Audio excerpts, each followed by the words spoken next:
This is Leafs Morning Take with Nick Alberga and Jay Rosehill. Now we've got a fight started here right off the bat with Rosehill. 30 minutes of live, nonstop Leafs talk starts now.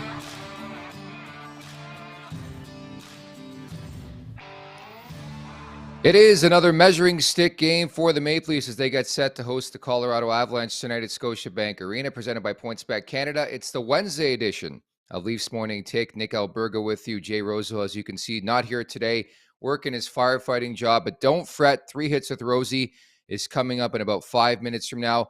Remember to subscribe, tap that like button, leave us a review wherever you're checking us out. And don't forget to visit theleafsnation.com for the very latest on all things Toronto Maple Leafs. As you can see here, we're live at the Leafs Nation 401, at the Leafs Nation 401, our brand spanking new YouTube page, which you can check out at the Leafs Nation 401. Thoughts, comments, questions, or concerns, you can drop us a line in the chat down below here on YouTube, and we'll get to it a bit later on in the show. Should mention as well, special guest on today's show, Johnny Malkin. Yeah, in about 10 minutes from now, John Mitchell, former Leaf, former Avalanche, former New York Ranger, among other squads, now does stuff for Altitude TV down in Denver, so we'll get his thoughts on this big game, the second of two this season between Toronto and Colorado, the first since New Year's Eve, of course. We'll get his thoughts on that, maybe some stories on being a Leaf, and just in general what he's been up to. So that's coming up. John Mitchell, former Toronto Maple Leafs. But for now, let's get over the boards. All right, so as mentioned, the defending Stanley Cup champions are in town after just an 8-4 wiping beatdown of the Montreal Canadiens on Monday. Really, really impressive victory. That said, they lost another player. This time it was Arturi Lehkonen. Very similar injury to what Ryan O'Reilly is dealing with right now, a broken finger. So Lehkonen's out 4 to 6 weeks. Again, he played a monumental role in that cup run last spring for the Colorado Avalanche. So again, they're hoping to have him back before game one of their Stanley Cup playoff run as they try to repeat this season. But that's been the theme of this campaign for the Colorado Avalanche, is the injuries they've mounted up. Landeskog hasn't played a game. Of course, their captain, Lehkonen, Nichushkin's been banged up. McKinnon's been banged up. Makar's been banged up. Like, you name the player, they've been injured at some point in time this season. So you start to wonder if they're just running out of racetrack in this season in terms of trying to repeat. And it just shows you the wear and tear of playing well into the spring, into June, what it can do to a team when we're seeing right now with the Colorado Avalanche. So as reference, back on New Year's Eve, we all do remember that if we're Leafs fans. Just a great way to finish up a disappointing year in general in 2022, a 6-2 beatdown at Ball Arena. If you remember that game, Michael Bunting had 2 goals. Nylander had 2 assists. It was a really, really strong outing for the Leafs and Sheldon Keefe and company to finish up the year, especially coming off that loss, I believe it was, to the Arizona Coyotes, to bounce back, get that win in Colorado, a measuring stick game. Whether teams admit it or not, they're fired up. They're good to go. It's easy to get up for games like this. Very often we talk about on this show how it's tough to get up for the cellar dweller teams, and you really have to find it in you to get up for those games. I think it's a lot different for these games when you're playing defending cup champs like the Colorado Avalanche. So I'm very curious because Colorado's been playing excellent. They have 63 goals in the last 17 games. So I think from the PointsBet Canada point of view, if you want to look at something, potentially it's the over. By the way, we don't know the starting goalies just yet, but I do think it's going to be Ilya Samsonov against Alexander Georgiev, who started the other night for the Colorado Avalanche. And in terms of lines as well, was seeing the lines from the morning skate just before I popped on here, and it looked like Luke Schenn was taking reps, I think, with Eric Gustafsson. So I don't know if that means he's in or out. I wonder if Toronto goes back to the conventional 12-6. I know the 11-7 has been getting a lot of play for some reason in this market. So stay posted on that front. We'll keep you up to date if we do find something out during this show in terms of the lineup configuration. But again, Luke Schenn is back practicing with this team, and I don't think there has to be a rush to get him back in the lineup. Again, he's been through a lot the last couple of weeks. Finally has his third kid, gets traded from the Vancouver Canucks to the Maple Leafs, plays that game, makes his return to Vancouver too. I don't think there's a rush, especially with all the depth they possess right now in the back end, to get Luke Schenn in the lineup. But in general, I just want to see a bounce back effort from this Maple Leafs team. It was just a disappointing way to lose that game against Buffalo. I thought they were awesome in the first half of that game, but the second half, a different story. They took their foot off the gas, and teams have a tendency of doing that. I just want to see a bit of a response in how the Leafs will react to that type of game. Again, when they had Buffalo at their mercy up 2-0 30 minutes in that game. Yeah, first half of the game was all Toronto's, and then they let Buffalo win the game, and next thing you know, the Sabres walk out with a 4-3 victory. So that's the thing to look at. Austin Matthews is starting to cook a bit here, a 3-game goal streak. He has, I believe, 10 points in his last 7 outings, which is excellent news for this team.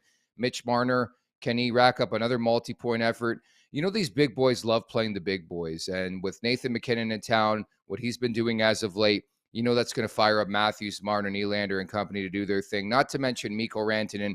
For my money, still one of the more underrated players in the league. So at the very least, this one is worth the price of admission. If you're heading to the game, if you're watching the game, if you're listening to the game, it's always great when you get Toronto and Colorado, and it doesn't happen frequently enough, in my opinion, just twice a season. And as mentioned, John Mitchell, former Colorado Avalanche, former Toronto Maple Leaf, now with Altitude TV, will drop by in about 5 minutes from now. We'll get his thoughts and his takes on everything. But for now, let's turn it over to Jay Rosehill. 3 hits with Rosie. Hello, folks, and welcome back to an edition of 3 Hits with Rosie. We haven't done one of these in a while, mostly due to my tireless work ethic and passion for my craft. I almost never miss a show anymore. But unfortunately, I won't be here today, so I bring you this. Number 1, what the Toronto Maple Leafs need to do moving forward is avoid being complacent. Complacent is a word that in pro hockey you will hear over and over and over again, to the point of being nauseous, because coaches love to say it because coaches hate to see it. Being complacent is something that happens naturally. It's not something you set out to do, obviously, but it's something that happens this time of year. You're post All-Star game, you're post trade deadline, you're waiting for the playoffs, and you can get complacent. I think we saw that in spades the other night against the Buffalo Sabres with this team, and it's something that can creep into people's or teams' games, and you want to avoid it at all costs, because you want to be running into the playoffs like a freight train, where you're just constantly getting better and you're just hitting your stride at the drop of the puck of game 1, and you're plateauing right for playoffs. That's what you need to do, and sometimes it's difficult to do that because you're nursing injuries, you're licking your wounds, your excitement level has been going on, you're kind of figured out who you're playing in the playoffs. Some guys even know who's home ice. Guys are winning divisions and this and that, and it's easy to get complacent and not have the same jam for all of these games. Whether you know who you're playing or home ice, or whether everything's decided or not, you want your team to be firing on all cylinders going towards those playoffs, and that's what the Leafs need to try to do. They can start by doing it. Number 2, they got the Colorado Avalanche tonight, and they're no slouch. Their road record is just as good as their home record. I think they're 6-3-1 in their last 10. They've won the last 2. It's a good measuring stick right now. Not that the Leafs need to be measured or anything, but it's a good way to get your bearings against a legit team. Obviously, the Stanley Cup defending champions right now, and they are going to come into Toronto, and they're going to give them a good test. And if the Leafs play their best, they can win, but I hope they find something and shake off whatever was going down on Saturday night, and they can start to get that train rolling into station here against the Avalanche tonight. Number 3, we talked about it yesterday on the show a little bit, but with these goaltenders, people keep asking. I'm kind of always shocked or talking or making predictions on who's going to play game 1 in the playoffs. And I truly believe that those guys in the locker room, the coaching staff, they have day-to-day decisions to make constantly. Why would they worry about something and make a decision that they don't have to make today? No one knows what it's going to look like exactly here in the next 15 games, in the next few weeks coming before playoffs. I agree with Nick. All things being the same with these 2 goaltenders, they would go with Matt Murray. He's got the experience in spades with 2 Stanley Cup wins under his belt. He has that experience, and if they're playing the same, that would put him over the top and make him the starter coming game 1. Totally agree. That's not necessarily going to be the case. I mean, if it started today, playoffs, I believe they would go with Ilya Samsonov simply because he's playing better. They're just going to go with their hot hand, and they've been saying that since day 1.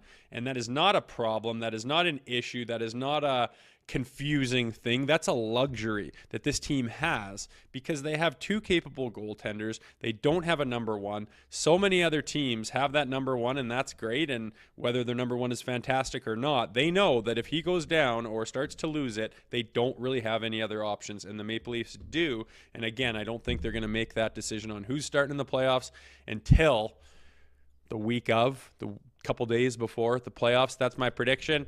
We'll wait and see what happens, but a lot of fun and exciting stuff coming down the barrel. Thank you. Back to you, Nick.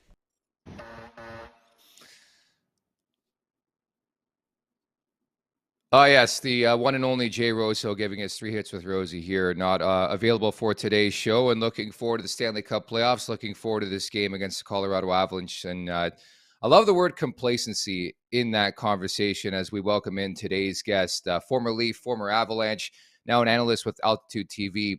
It is John Mitchell. What's up, John? How you doing, Nick? I'm fantastic. I won't lie, a little disappointed my whole life as a Leaf fan. I grew up and thought you were from Oakville, Ontario, and then you tell me yesterday you were there for like 2 years. Damn it. Yeah, I was there for a quick stint when I was born. My dad's from Oakville, my mom's from Hamilton, so lived in Oakville for the first 2 years of my life, and then made the trek a little further south down to the Hammer. Probably a smart play there, my man. I appreciate you coming on today. I know Leafs fans fired up to have you on. Were you familiar with the nickname Johnny Malkin, John? You know what? So I think my dad had mentioned that to me at some point or something like that, and I'm aware of it. What that really means, I'm not sure. I don't know. I guess I'm a poor a poor man's Malkin. That was for sure. Yeah, pretty much. You scored the filthiest goals and you worked your ass off. And right away, I think you became a fan favorite with the Leafs fan base. And pretty much they called you like an Evgeny Malkin light and named you Johnny Malkin because you scored the sickest goals and had like the sickest plays and never got the credit, you know? Well, I guess that happens, right? Sometimes every once in a while you catch lightning in a bottle and you score some flashy goals, but I guess the consistency part of that, doing that all the time, was lacking there.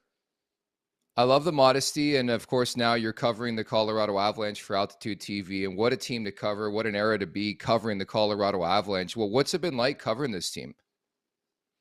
I mean, it's phenomenal. Every night you get to see obviously world-class players with Nathan MacKinnon, Mikko Rantanen, Cale Makar. I mean, this guy's just silly. The things that he's able to do on the blue line and just rush the puck. He honestly looks like, Bobby Orr back in the 70s. He's such a fluid skater. He's aware of what's going on the ice, and just the way Colorado plays offense in the offensive zone is, I think I said it last time I was on the broadcast, they're kind of revolutionizing how teams play in the offensive zone just because of how much their D are involved. The days of D-man, just, hey, you are not allowed to go within 5 feet of the inside the offensive blue line. You got to stay back. I mean, for the Avalanche, those days are over, because there are quite a few cases multiple times during the game where Colorado will have 2 defensemen within 5 feet of the front of the net, and they'll have 2 forwards up at the blue line, right? And it confuses defense, especially when defensive teams play zone, because D, all of a sudden you've got 2 D in front of the net, and those 2 forwards have vacated the front of the net, and D and wingers are like, what's going on here? I don't know where to be. And that's where, the Avalanche get a lot of their offense from. They get a lot of shots, just inside the blue line from forwards with D-man in front of the net, assuming forward positions. So they're potent offensively, but just the way that they cycle the puck and they use their D-man in their offense is special to watch.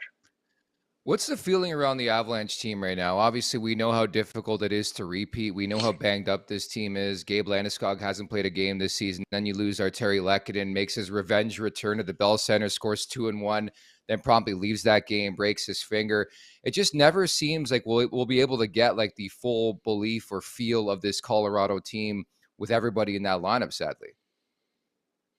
Yeah, I mean, you're absolutely right. They've been banged up every game. They, okay, we're getting a little bit closer to getting a player back. Boom, somebody else gets injured. Right? Like, and Lehkonen, he's a good player. He plays on the first line with MacKinnon and Nichushkin. I think he's got close to 50 points. He's had a career year. And he's such a driver for that line, because he's first in on the forecheck. He'll get the puck, he'll get it to Nate, and then his first thought is to get to the front of the net. right? He plays a simple game, but it's very effective for what he does on that line. So losing someone like him it's obviously going to be difficult for their team. And I think they called up Galchenyuk, and I mean, Mm-hmm. honestly, he didn't fare too well in the couple games that he got called up earlier. Mind you, I think he was coming off of injury and he hadn't played too many games down in the American Hockey League. So he's got a few more games under his belt. He's obviously played a lot of games in the NHL. Hopefully he can kind of find his stride and give this team a little bit of a boost. He's not going to be an Arturi Lehkonen, but I'm Mm-hmm. not even sure where he's going to be slotted in the lineup, to be quite honest. From a Leafs perspective, I'm already preparing myself for the inevitable, like Dennis Malgin from Alex Galchenyuk goal. And you played in the league, man. It's like you always get up for games against your former teams, especially when you leave not on your terms. If that makes sense, you want to give it to them, man. Like there's a belief internally, isn't there, when you make a return to a team? 100%, without a doubt. I mean, Yeah. there's that little, you have a little bit more jam, you got a little bit more edge to your Mm-hmm. game.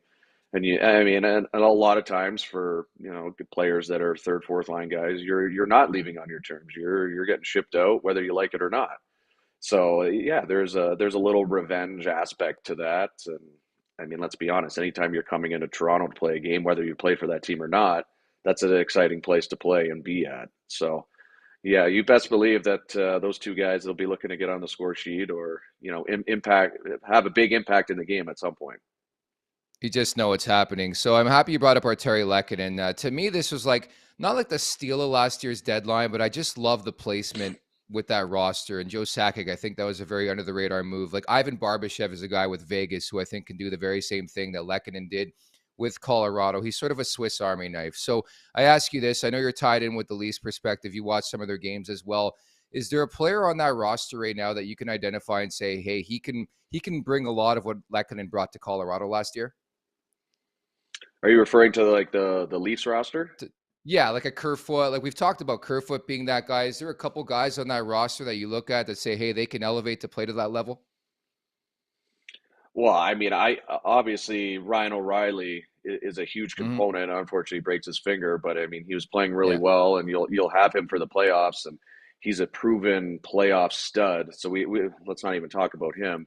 But I think the sneaky undercover, really good piece that came with that trade was that Mhm. Achari guy. That guy is built for the playoffs. Period, right? Because he's a banger. He gets in the corners. He'll muck it up. He'll get to the front of the net. He's more like Arturi Lehkonen than probably anybody else that the Leafs picked up at the deadline.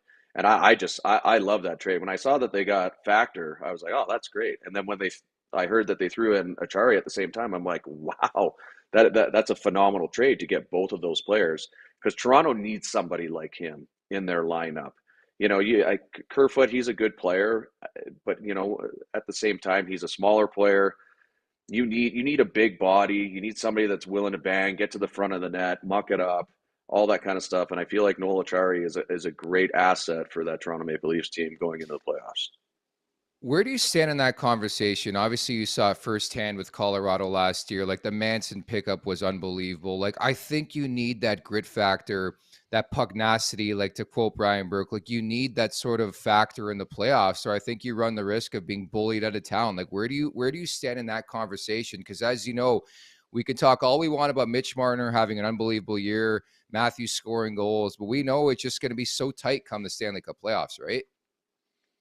Well, yeah, I mean that whole conference, that Eastern Conference is I mean it's wild. The teams that you're going to have to go through just to make it to the Stanley Cup final is insane. So, us teams over here, the Avs and teams over in the West, East, go ahead, beat each other up. Just go 7 games and just have tons of bumps and bruises by the time you get there. And, hopefully again, the Avalanche are there.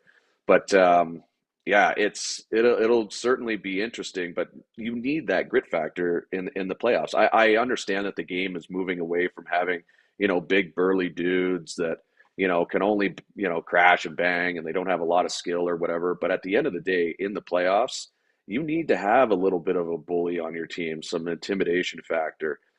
It doesn't matter because you're playing that same team night in, night out, best of 7, right? So you can get in somebody's head.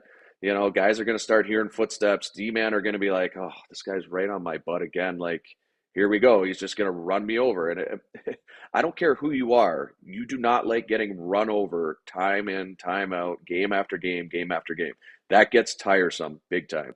So having those guys that are physical and able to get in there, get on the body, wear guys down, it's so important to have on your team. Oh, I couldn't agree more, and certainly they'll need that in the first round here against the Tampa Bay Lightning. Not to compare Toronto and Colorado, but what do you think the Leafs can learn from Colorado's journey over, say, like the last decade here? Well, I mean, let's think about this. The last time the Leafs made the playoffs, I was playing junior hockey, and I was back home in Holy, Ontario living with my yeah, parents. So shit. it's been a long time, man, like a really, really long time. So I don't know. For the Leafs, I just they just have to get over that hump, right? They've been close. They've been losing in game seven. You'd love them to not even get to game seven because obviously there's just demons floating around in whatever dressing room they're in, whether they're on the road or at home.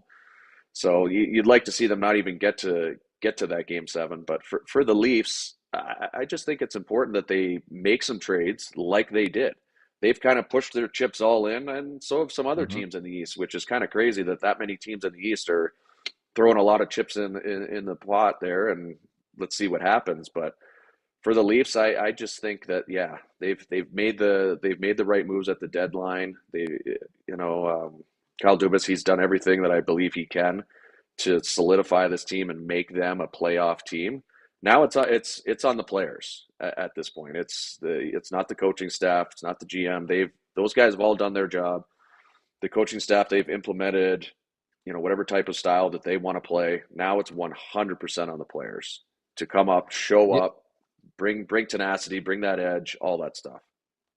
Yeah, it's sort of funny. I mean, from that perspective, there's not much more they can do, and now to push everything into the middle, as you said, I couldn't agree with that approach, much more. The fact that this is incumbent on the players, like it's your time to shine, it's your time to get the job done.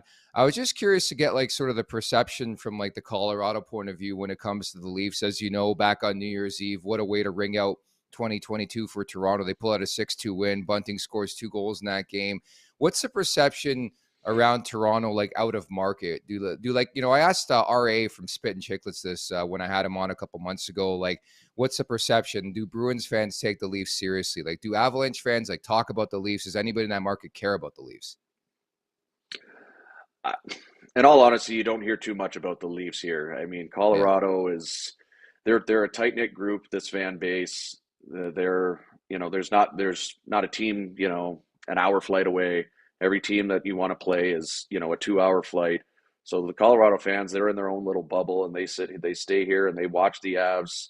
Well, they try to watch the Avs faithfully. Comcast and Mm-hmm. Altitude and Cronky Sports, they're in their tiff for this is I think they're on year three now where you can't watch games locally. So people have found other avenues to watch a game, but that's here nor there.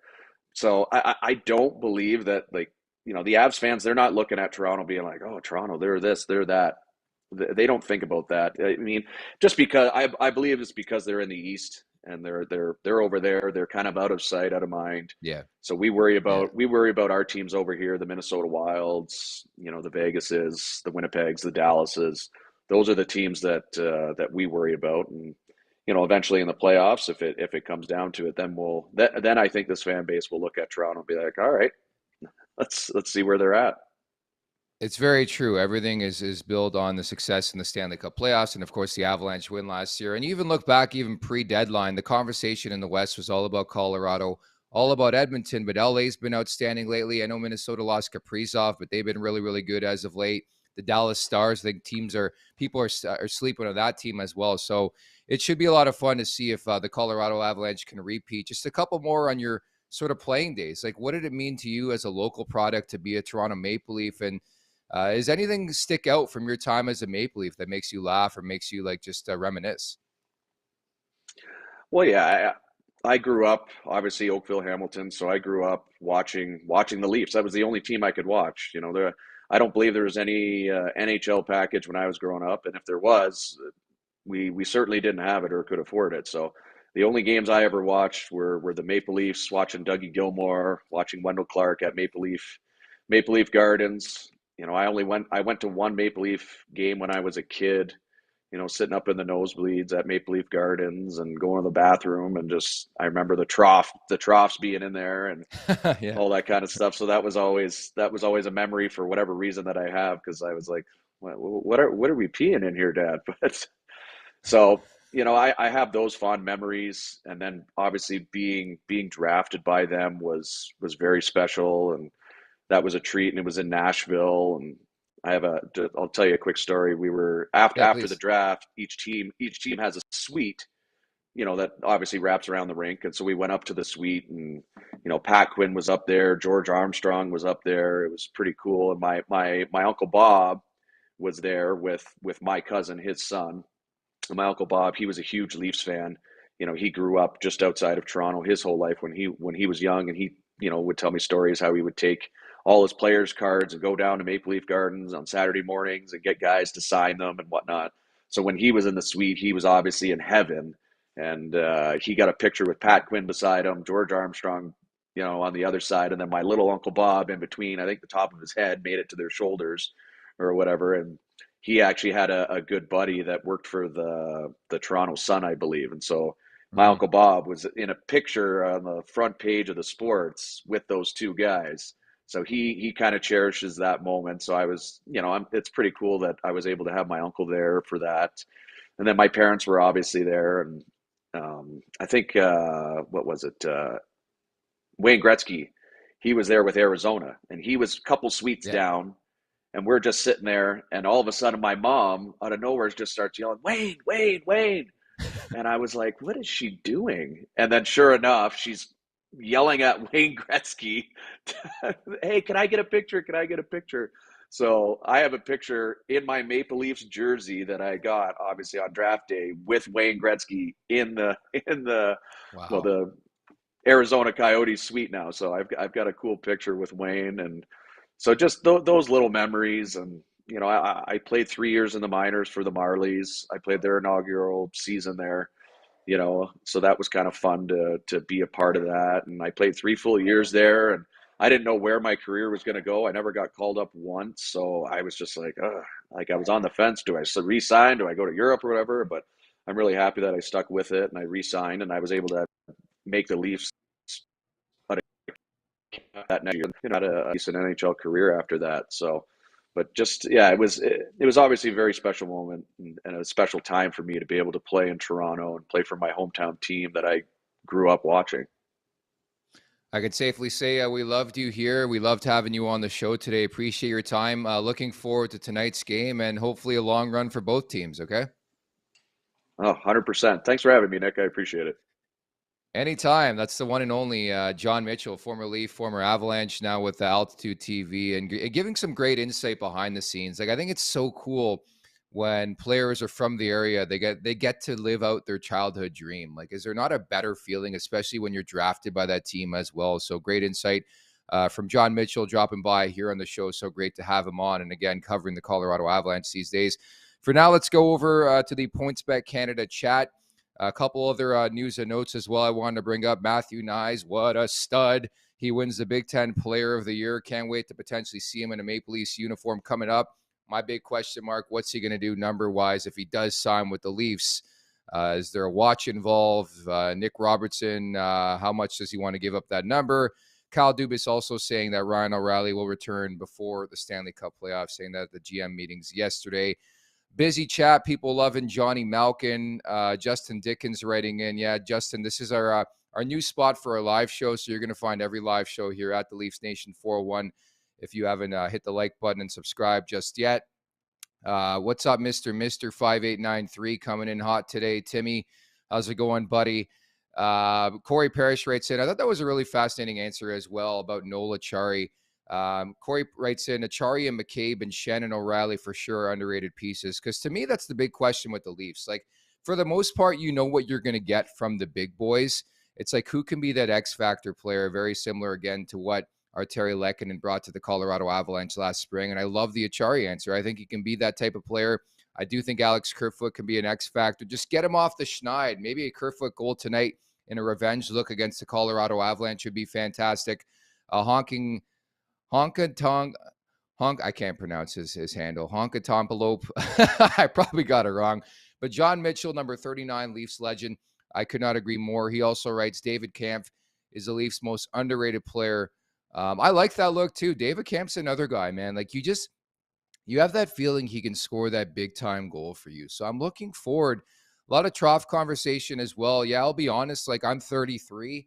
I remember the troughs. Obviously, I'm a bit young to remember them full-fledged at the Gardens, but like the whole trough idea never made sense. Just again, and I wrote this in the chat via the Leafs Nation YouTube account, but like the residual piss on the shoes from the trough was just ridiculous to me. Like you would go home with piss all over your shoes and just from peeing and going to the washroom. But I'm happy to report they've changed that at Scotiabank Arena.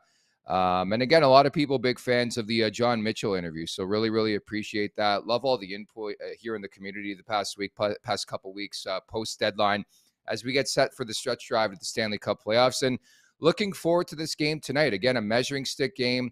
Honking antelope. Thank you, James. That makes more sense. Honking antelope. There we go. Some clarification in the chat because I can't read and broadcast at the same time. It's just really, really difficult.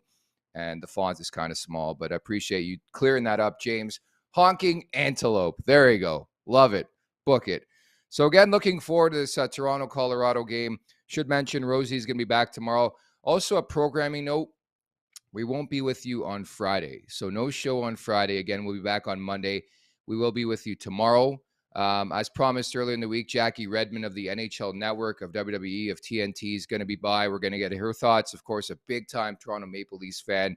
We'll see if Jackie thinks the Leafs have what it takes to get over that hump, finally win the Stanley Cup this year. So Jackie Redmond's coming up on tomorrow's show. Rosie will be back. And again, a full recap of the Leafs and the Colorado Avalanche. And once again, many thanks to producer Alex, as well as today's guest, John Mitchell. Yes, Johnny Malkin. You love to see it.